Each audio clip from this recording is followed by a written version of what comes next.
J'aimerais prier avec vous avant d'ouvrir la parole de Dieu ce matin. Mon Père éternel, tu es certainement le grand Dieu créateur et tu as entendu les louanges qui sont montées de nos cœurs. Vraiment, Seigneur, nous acceptons, nous reconnaissons que nous avons besoin de toi et que c'est toi le cri de notre cœur. Merci pour cette eau vive que tu nous as offerte hier soir. Et ce matin, nous venons encore avec nos lampes et nos cruches te rechercher et te demander de continuer à nous remplir de ton Saint-Esprit, de ta parole, de tout ce que tu as encore préparé pour nous aujourd'hui. Je prie, Seigneur, pour que ton Saint-Esprit parle à travers moi et que ce soit seulement tes paroles qui soient entendues et non pas les miennes. Merci, à travers le nom de Jésus, nous te demandons toutes ces choses. Amen. Hier soir, je vous ai parlé de rencontrer Jésus. Je vous rappelle que notre thème est celui de pouvoir toucher les cœurs et parler au monde. Et hier, nous avons compris que afin de pouvoir toucher les cœurs des autres, il nous faut d'abord être touché par Jésus lui-même. Donc, nous avons parlé de la femme samaritaine qui, là, au puits, a rencontré Jésus et elle a reconnu en lui le Messie. Et tout de suite, après avoir été convaincue que c'était vraiment là le Messie qui lui a offert le salut, elle a couru au village et elle est devenue tout de suite une évangéliste pour Christ, en partageant ce que Christ avait fait pour elle, ce qu'il lui avait dit à son sujet de sa vie, de toute sa vie. Et aujourd'hui, je vous parle de connaître Jésus. Quand on l'a rencontré, cela ne suffit pas. Il faut qu'on apprenne à le connaître aussi. Parce que beaucoup d'entre nous, nous avons rencontré Jésus. Et je pense que c'est à cause de cela que nous sommes tous ici, parce que nous avons déjà rencontré le Seigneur. Mais est-ce que nous le connaissons vraiment? C'est là la question qu'il nous adresse aujourd'hui. Est-ce que nous l'aimons? Et pour aimer quelqu'un, il faut d'abord apprendre à connaître cette personne. Il y a beaucoup de gens dans votre vie que vous aimez. Ce sont peut-être vos enfants, vos époux, et pour les hommes, vos femmes, vos parents. Mais ces personnes-là, vous les aimez et parce que vous les connaissez aussi. Donc, connaître Jésus, c'est de passer plus de temps à le connaître, à apprendre à le connaître. Donc, nous aimons Jésus. Il n'y a pas de doute si je vous demande de lever la main si vous aimez Jésus. Je suis sûre que toutes les mains se lèveront parce que c'est la raison pour laquelle nous sommes ici, parce que nous l'aimons. Et nous l'aimons parce qu'il nous a aimés d'abord. Mais la question importante pour nous, est-ce que nous connaissons vraiment Jésus? Et peut-être là, il y aurait une hésitation à répondre à cette question. Parce que nous ne pouvons pas l'aimer si nous ne le connaissons pas entièrement ou vraiment. Donc, si nous voulons toucher un cœur et parler au monde, quel est le message que nous allons donner? Vous savez, nous parlons, notre personnalité donne toujours un message. Même, je suis là, tenue devant vous, et je vous donne un message. Assise près de quelqu'un d'autre, vous donnez un message. Un message n'est pas toujours quelque chose que nous disons en parole. Le message se donne à travers notre comportement, à travers la façon dont nous agissons. Nous montrons par là si nous connaissons Dieu ou non.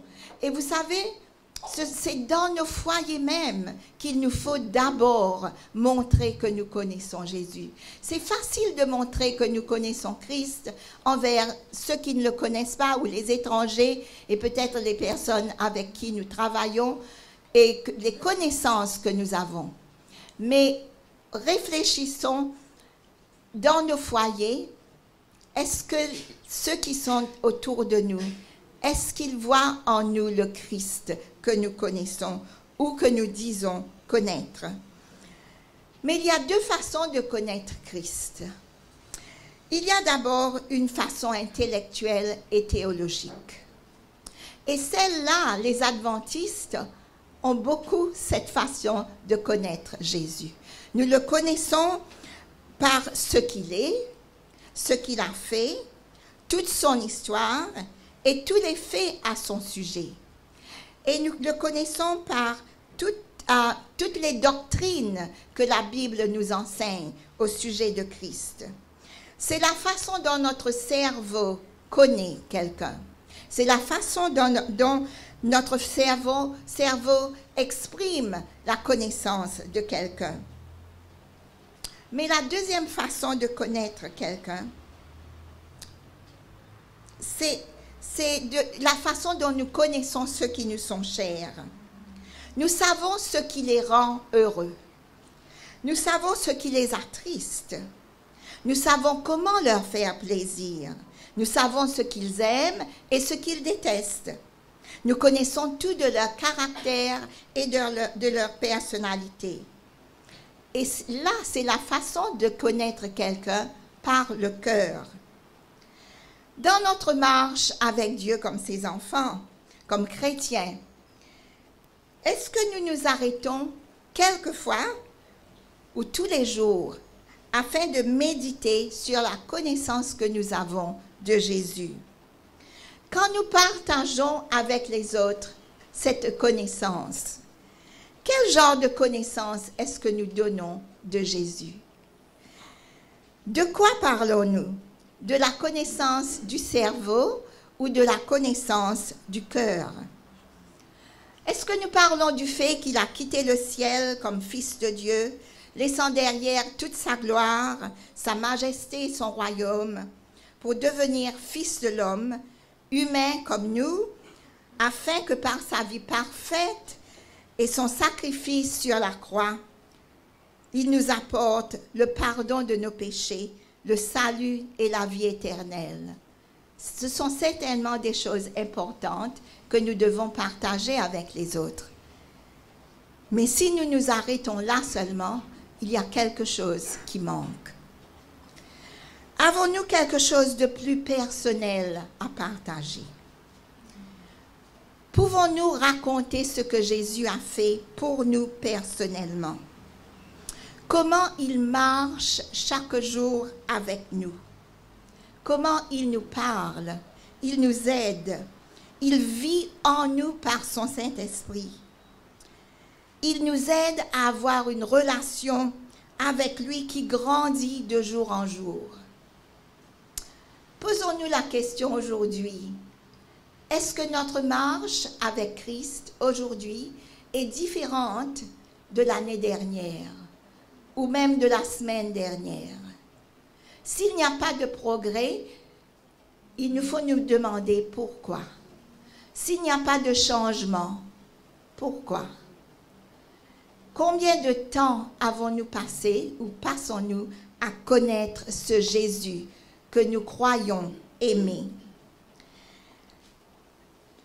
Laquelle de ces deux témoignages de connaître Jésus par le cerveau ou par le cœur a plus de chance, pensez-vous, de toucher un cœur et de parler au monde?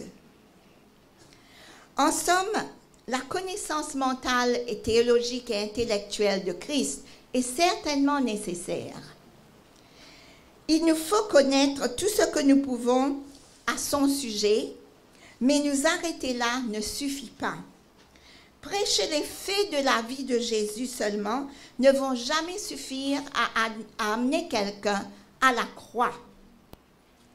Nous pourrons amener la personne à connaître Jésus de la même façon que nous connaissons Jésus, d'une façon intellectuelle et du cerveau.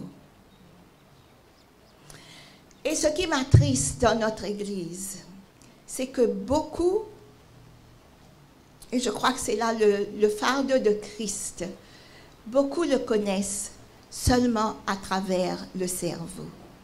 Et que nous devons nous humilier ce matin, aujourd'hui, comme sœurs et frères ensemble, et dire à Jésus que nous voulons le connaître par le cœur aussi. Certainement, il y a eu des moments dans notre vie où nous l'avons touché, il nous a touchés. Notre cœur a été ému. Mais par les occupations de la vie et par le peu de temps que nous passons avec lui, bientôt le cerveau reprend et le cœur est mis de côté. Cependant, la connaissance du cœur n'est pas obtenue d'une façon aussi facile que la connaissance du cerveau. La connaissance du cerveau, on peut peut-être l'apprendre par des études bibliques, peut-être par la façon dont nous lisons la Bible tous les jours où nous étudions notre école du sabbat. Mais la façon de le connaître par le cœur peut prendre des années. Et quelquefois même, ou je dois dire peut-être toujours, par toute la vie. C'est le résultat d'une relation continue et intime avec celui que nous disons connaître et aimer. Et alors que nous considérons ensemble dans quelle mesure nous connaissons vraiment Jésus, il nous invite à réfléchir un peu ce matin de la façon dont nous continuons à le connaître chaque jour. Et pour cela, je vous invite à lire une scène très connue et très courte qui est racontée dans l'évangile de Luc, de deux sœurs qui pensaient toutes deux connaître le Seigneur et pensaient connaître, savoir exactement comment lui plaire. Jésus, lui aussi, avait besoin de compagnie. Comme humain, il aimait passer du temps avec ses amis. Donc, passer du temps avec nos amis est très important.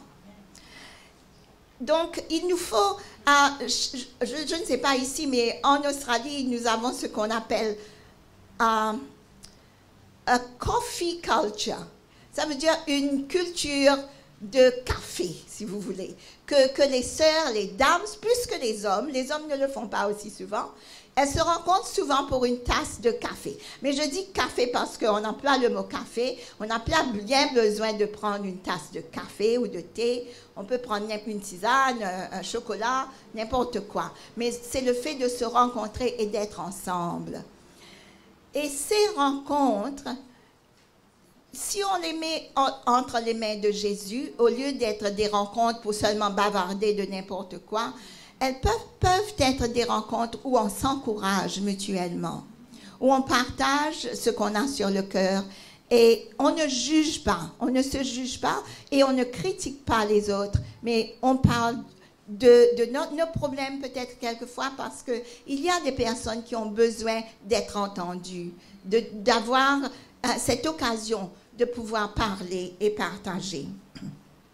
Donc, ouvrons l'évangile de Luc au chapitre 10 et les versets 38 à 42. Nous avons certainement lu cette histoire des centaines de fois, certaines d'entre nous. Et puisque c'est très court, je vais le lire d'abord. Comme Jésus était en chemin avec ses disciples, il entra dans un village et une femme nommée Marthe le reçut dans sa maison. Elle avait une sœur nommée Marie qui, s'étant assise aux pieds du Seigneur, écoutait sa parole. Marthe, occupée à divers soins domestiques, survint et dit, « Seigneur, cela ne te fait-il rien que ma sœur me laisse seule pour servir ?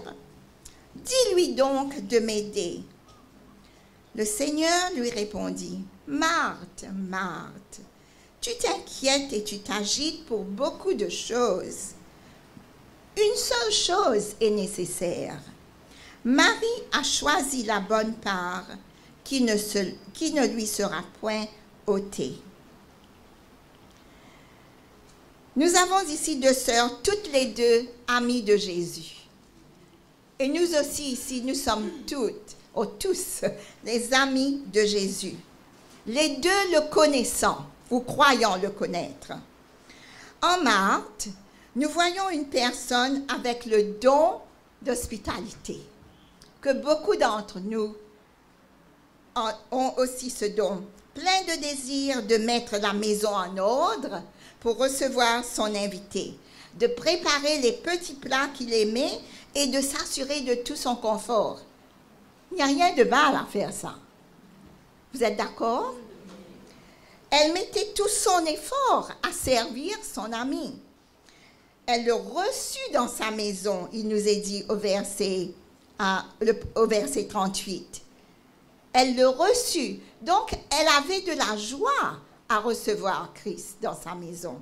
Elle lui ouvrait la porte. Nous avons chanté ce matin, « Ouvre, Seigneur, toutes les portes de ma maison ». Mais alors qu'elle était tout affairée à s'assurer qu'elle n'oublierait rien pour accueillir son invité, elle ne se rendait pas compte qu'il y avait quelque chose qui manquait. Il y avait quelque chose qui faisait défaut. Elle ne se donnait aucun temps, aucune chance de connaître son invité, de parler avec lui. Elle était occupée à divers soins domestiques. Elle était complètement distraite par tout ce qu'il y avait à faire. Je me revois en Marthe très souvent. Et littéralement, pas seulement envers Jésus, spirituellement, mais quelquefois même quand des invités viennent, je suis tellement affairée dans la cuisine, à servir, à préparer, que c'est mon mari qui passe le temps à parler aux visiteurs. Et c'est vrai, quelquefois ils repartent et je leur ai à peine dit quelques mots. Donc ça nous invite à réfléchir. Quel genre d'hôtesse sommes-nous lorsque nous accueillons les gens à la maison? Et quelquefois aussi, cette fierté d'avoir la maison propre et de tout préparer pour recevoir les gens nous empêche de recevoir les gens quelquefois. Alors, je sais que quelquefois, si nous voulons inviter quelqu'un après l'église, je me dis, oh, je n'ai pas assez préparé à manger aujourd'hui, ou ma maison n'est pas en ordre ce matin. Mais nous savons que ce n'est pas ça que les invités aiment ou qu'ils apprécient. Tout ce qu'ils veulent, c'est une maison, un foyer qui les accueille. Et on les accueille non pas par ce qu'il y a dans la maison, mais par le cœur, ce qu'il y a dans le cœur. Donc, chers amis, je suis sûre que vous pouvez comprendre Marthe. Et combien de fois vous vous êtes vus, nous nous sommes vus dans cette même situation. Les invités arrivent, il y a la maison à nettoyer, les courses à faire, les repas à préparer, le couvert à mettre, et la liste est très longue. Et quelquefois, nous voyons que nos enfants et notre mari, ils ne font rien pour aider. Ils sont affairés à leurs affaires. C'est une réalité de la vie. Hein? Et si vous avez la chance d'avoir un mari et des enfants qui vous aident, remerciez le Seigneur.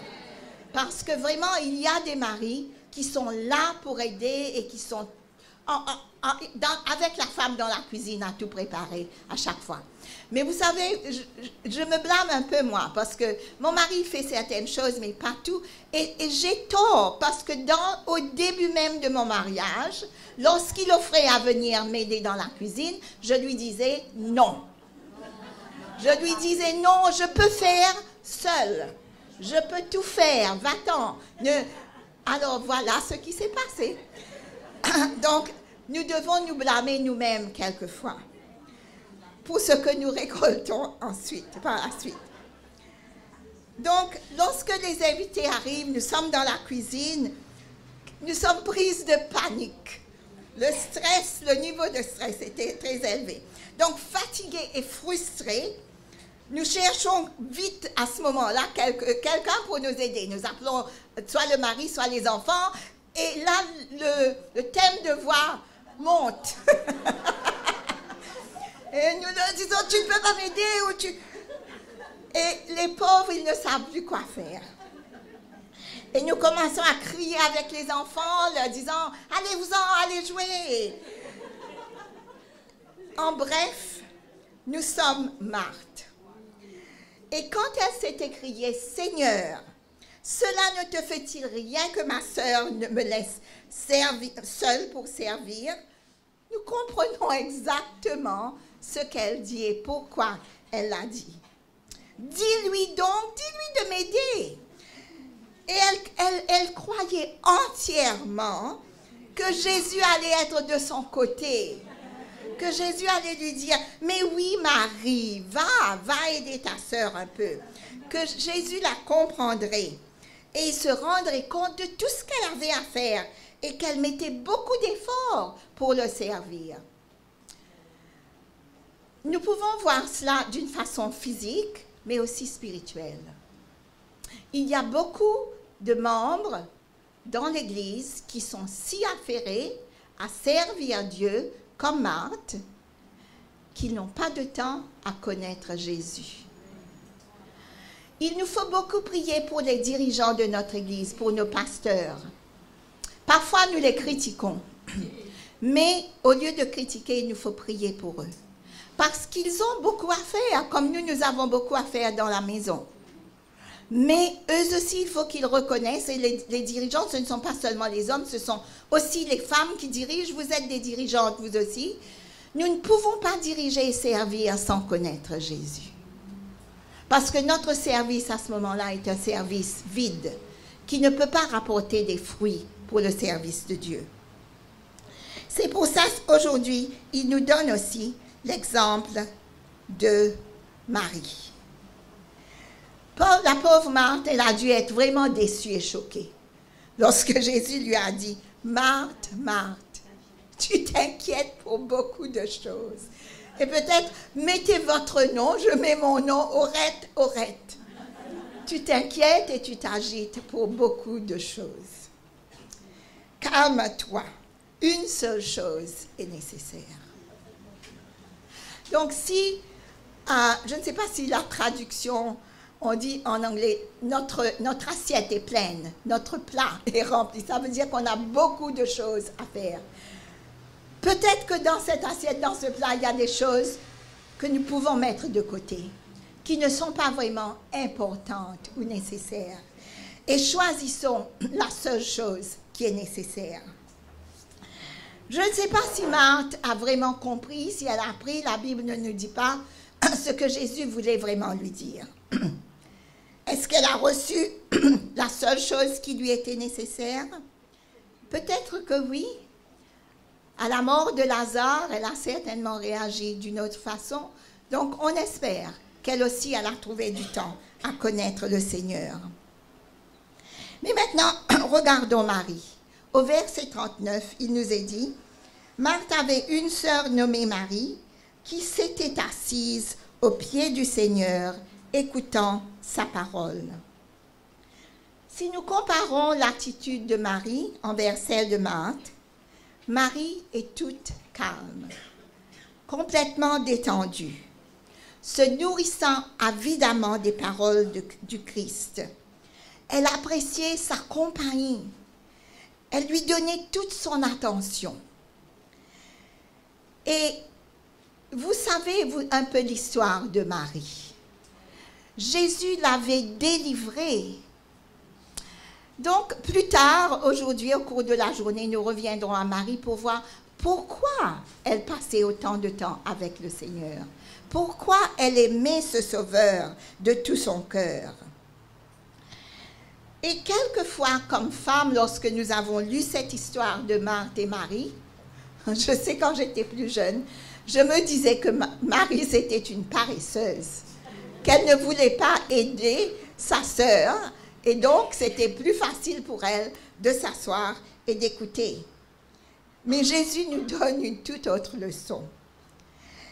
Jésus peut-être nous condamne quand nous avons de telles pensées, parce qu'il nous dit, Marie a choisi la bonne part, qui ne lui sera point ôtée.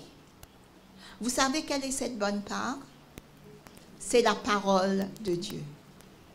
Et j'ai parlé à Mataya de l'importance d'apprendre la parole de Dieu par cœur. Tout comme quand nous étions jeunes, enfants, on apprenait des versets pour le 13e sabbat. Chaque sabbat, et on n'aimait pas trop, on n'appréciait pas trop le fait qu'il fallait apprendre ces versets. Mais vous savez, ces versets nous sont restés là, dans le cerveau, où le Saint-Esprit peut les faire revenir au bon moment. Donc, ce ne sera point ôté parce que nous les aurons mis là, dans notre cœur, dans notre esprit. Et personne, surtout Satan, ne peut pas enlever la parole de Dieu. Et c'est maintenant que j'arrive, bien tard dans ma vie, mais j'espère que vous, surtout pour les jeunes, de comprendre que quand nous prions, vous savez, nous prions avec beaucoup de belles paroles, mais inclure la parole de Dieu, des versets dans notre prière, ça a un pouvoir supernaturel que Dieu seul peut comprendre, parce que c'est sa parole. Vous vous rappelez de Jésus? Comment est-ce que Jésus a résisté aux tentations de Satan? Il aurait pu parler lui-même. Il était d'ailleurs le Seigneur. Mais lui, il nous a donné l'exemple. Il a dit, il est écrit. Et vous savez, Satan connaît la parole de Dieu. Mais lorsque nous lui disons quand il nous tente ou quand il nous attaque, nous lui disons, il est écrit, il part. Il ne peut pas se mettre là où la parole de Dieu, où Jésus lui-même est. Parce que nous savons qu'il y a la lumière et les ténèbres. Jésus, c'est la lumière. La parole de Dieu, c'est la lumière. Vous connaissez le verset. Ta parole est une lampe à mes pieds, une lumière sur mon sentier. Donc, le texte que je vous ai donné hier, c'est pour ça que je vous ai dit de l'apprendre, de prier ce verset, ce texte, et de l'employer dans les moments où ce texte vous sera nécessaire, vous sera utile. Donc, Marie a compris qu'afin de connaître Jésus, son ami, il fallait qu'elle mette du temps à l'écouter, à écouter ce qu'il avait à lui dire, ce qu'il avait à lui montrer, à lui faire comprendre, qu'elle était intéressée à ce qu'il disait et qu'elle aimait l'entendre. Je ne sais pas si c'est votre expérience, mais surtout avant de consacrer ma vie à Christ, souvent j'ouvrais la Bible sans désir de lire la Bible. Et parfois c'était le soir. Donc le soir n'est pas toujours le bon moment de lire la Bible. Parce que le soir, nous sommes, surtout comme maman, si nous travaillons aussi, nous avons le ménage et le travail en dehors de la maison. Il n'y a vraiment pas de temps pour lire la Bible. Et même s'il y a quelques minutes, notre cerveau ne peut pas se concentrer entièrement. Et quelquefois, nous prenons sommeil. Et Ellen White nous dit de ne jamais ouvrir la parole de Dieu sans prier. Parce qu'il y a quelqu'un, nous sommes dans une bataille, il nous faut nous rappeler que la bataille est forte. Satan rugit autour de nous. Comme les enfants de Dieu, il ne veut pas que nous lisons la Bible. Donc il mettra des distractions. Le téléphone va sonner. Quelque chose sur le feu va brûler. Les enfants vont nous appeler. Donc trouvons un moment où tout est tranquille, si c'est possible. Et probablement la première chose le matin, avant même le réveil des enfants. Je sais que c'est un très gros effort à faire. Mais je vous dis, je vous promets par mon expérience, lorsque vous le faites, il y a une paix qui vous accompagne pendant toute la journée. Et vous voyez Dieu ouvrir le chemin pour vous pendant la journée. Quelque chose que vous cherchez vous apparaît d'un coup. Quelqu'un vous appelle avec un message que vous avez vraiment besoin. Ce ne sont que des exemples. Et je suis sûre que vous, comme fille du Seigneur, vous aussi, vous avez des expériences comme ça à partager. Mais ça, c'est pour surtout encourager les jeunes aussi à ouvrir leur Bible le matin. Si vous avez un examen à faire, n'allez pas à l'examen sans avoir invité le Seigneur à être avec vous. Et avant même de commencer votre papier, de lire la question, priez encore.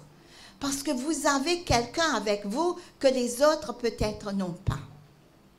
Vous ne faites jamais votre examen seul. Christ est avec vous, le Saint-Esprit est là. Naturellement, il vous faut étudier d'abord. Le Saint-Esprit ne peut pas vous rappeler de quelque chose que vous n'avez pas mis dans votre esprit. Donc, vous ne pouvez pas aller à l'examen vous disant « Ah ben, le Seigneur m'aidera ». Oui, certainement, il vous aidera. Mais vous devez, vous d'abord, faire votre part à étudier et puis à mettre votre confiance en lui pour qu'il vous rappelle exactement, vous fasse comprendre la question et la réponse qu'il faut exactement écrire. Et cela s'applique à tous les aspects de notre vie. Le temps que nous donnons au Seigneur et à Jésus, à Christ le matin, n'est jamais un temps perdu. Vous savez, quelquefois, nous voulons dormir un peu plus. Parce qu'on se dit, on est fatigué, et si nous dormons, nous serons un peu plus calmes et un peu plus reposés. Mais passer du temps avec Jésus, c'est aussi se reposer en lui.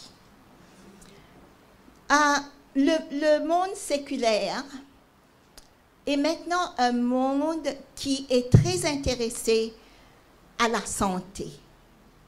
À la santé, mais il néglige la santé spirituelle.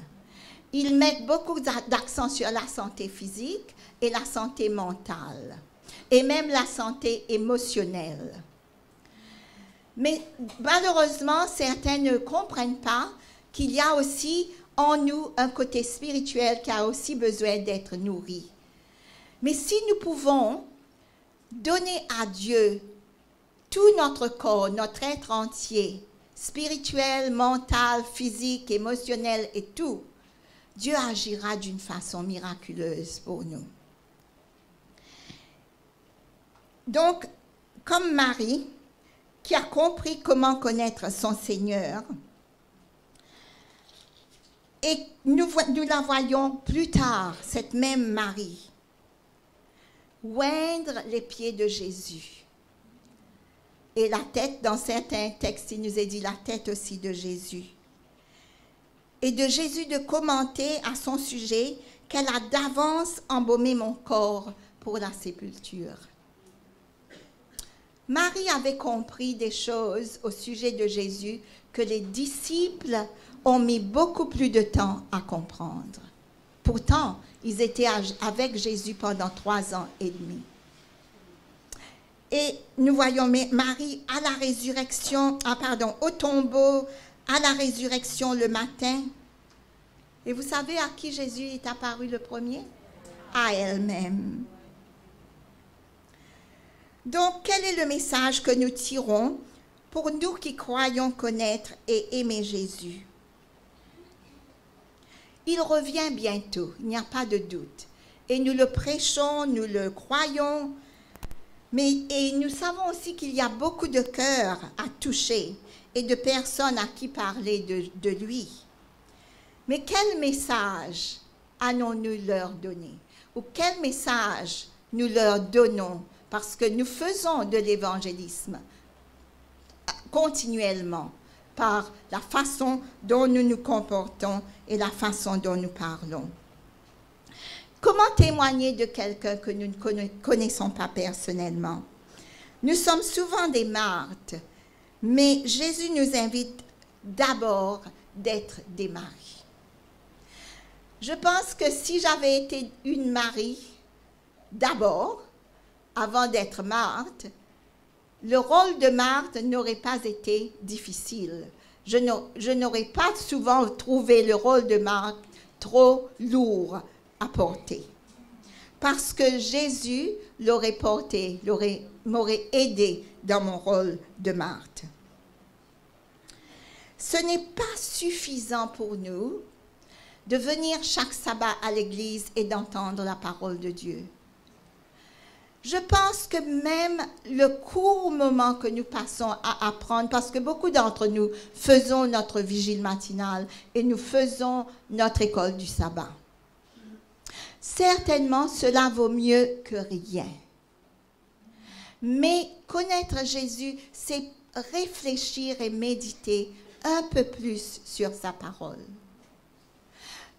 Nous avons tous une façon de le faire. Nous pouvons nous asseoir tranquillement, mettre une musique spirituelle et tranquillement, sans même à ce moment-là lire la parole, laisser Christ nous parler. Mais il nous faut aussi trouver du temps à laisser Jésus nous parler par sa parole. Lire des chapitres entiers, ça a une place dans notre vie chrétienne. Mais méditer sur un texte et écrire ce texte. Je vous encourage à avoir un cahier. Parce que lorsqu'on lit un passage, il y a toujours un verset ou deux qui nous frappent. Si vous êtes comme moi, vous les soulignez, mais je sais qu'il y a des personnes qui n'aiment pas écrire dans leur Bible. Donc, c'est à vous de voir comment vous pouvez le faire. Mais écrire, si vous avez votre cahier, écrivez le texte que Jésus vous donne. Et puis, réfléchissez sur ce texte. Je suis sûre qu'au cours des séminaires que vous avez faits, beaucoup de fois, je sais que même pendant les cours pour le ministère des femmes, il y a un sujet qui s'appelle « Comment étudier la Bible » où on vous donne quelques suggestions. Donc, il n'y a pas une seule façon d'apprendre ou de connaître Jésus. Mais lorsque vous écrivez, essayez d'entendre qu'est-ce que Jésus vous dit de faire de ce verset. Est-ce qu'il vous demande de mettre votre confiance en lui? Est-ce qu'il vous demande d'attendre la réponse qu'il va vous apporter au sujet des prières que vous lui adressez? Tout comme le texte hier, Sylvie a partagé que le texte était un texte de Vasti, donc ça lui a rappelé quelque chose. Les textes que Dieu nous donne le matin. Lorsque j'ouvre ma Bible ou que j'ouvre ma vigile, n'importe quoi, je dis à Jésus, je lui dis, Seigneur, merci pour le verset, pour le message que tu me donnes aujourd'hui. Donc, je m'approche de lui, m'attendant à recevoir un texte qui va m'aider pour la journée. Et je ne suis jamais déçue. Je suis sûre que vous aussi, vous avez fait l'expérience. Il vous donnera exactement ce dont vous avez besoin. Un texte d'encouragement ou un texte de direction ou de exactement ce que vous lui demandez. Donc, je vous encourage de chercher la façon qui peut vous satisfaire vous-même à passer du temps avec Jésus. Vous savez que lorsque nous ouvrons la parole de Dieu, toute la puissance des ténèbres essaye de nous empêcher. C'est pour ça qu'il nous faut prier. Et lorsque nous prions, nous nous mettons sous la protection et la direction du Saint-Esprit. C'est lui seul, le grand consolateur, qui peut nous enseigner et nous aider à comprendre et à retenir et à satisfaire notre soif et notre faim, à connaître Jésus comme notre ami fidèle et tendre. J'ai essayé de traduire l'expression. Notre société parle beaucoup de qualité de temps. Est-ce que c'est la traduction? En anglais, c'est quality time.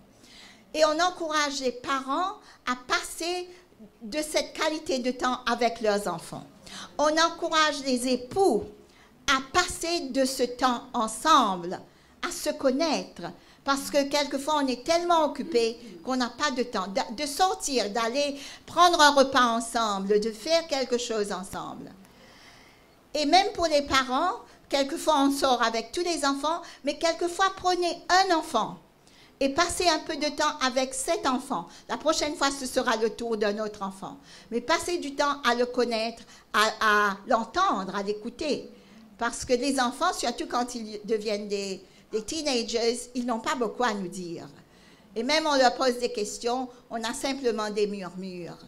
Mais si nous leur donnons ce temps, peut-être qu'ils apprendront à nous parler et à nous ouvrir leur cœur davantage. Et nous sommes venus hier, vous vous souvenez, vous avez apporté à Jésus, vous avez écrit votre fardeau, votre peine et n'importe quoi qui peut vous empêcher d'avoir une relation parfaite avec lui. Et vous l'avez remis entre ses mains. Et la réponse de Jésus, c'est si vous voulez et vous recherchez la guérison physique ou spirituelle ou mentale, corps, âme et esprit. Jésus vous dit, venez à moi. Venez à moi, vous qui êtes fatigués et chargés. Je vous donnerai du repos. Et nous savons que le joug de Jésus est léger. Ce n'est pas le fardeau que nous portons. On raconte une histoire, et hier, il y a quelqu'un qui me disait qu'elle est arrivée ici avec le dos lourd, et je suppose qu'il y a beaucoup d'entre nous qui sommes arrivés ici le dos chargé. Et on raconte l'histoire d'une femme qui est venue à Jésus avec un sac lourd, très lourd. Et Jésus lui a dit, pourquoi est-ce que tu portes ce gros sac? Donne-le-moi, je peux le porter pour toi. Alors elle a tout vidé, et elle a pris le sac vide. Et elle s'en est allée. Et vous savez ce qu'elle a fait au cours du chemin? Elle s'est baissée et elle a ramassé toutes les roches qu'elle pouvait trouver sur le chemin. Elle les a remises dans son sac. C'est un peu ça que nous faisons dans notre vie spirituelle. Nous portons nos gros fardeaux à Jésus. Il nous soulage, le sac est vide, nous repartons. Mais très vite, nous le remplissons encore. Mais Dieu soit loué qu'il est prêt à reprendre le fardeau. Et c'est pour ça qu'on vient à lui tous les jours. Parce qu'on peut reporter le sac et lui dire, Jésus, je ne peux pas porter ce sac encore. Il est trop lourd pour moi. Je te le donne encore une fois. Et faisons attention de ne pas reprendre ou ramasser les mêmes pierres et les mêmes roches. Parce que Christ veut nous donner la victoire sur les pierres et les roches et les fardeaux que nous lui apportons. La vie est telle que parfois il y a d'autres fardeaux qui arrivent. Mais ça, c'est différent. Mais quelquefois, nous cultivons nos fardeaux.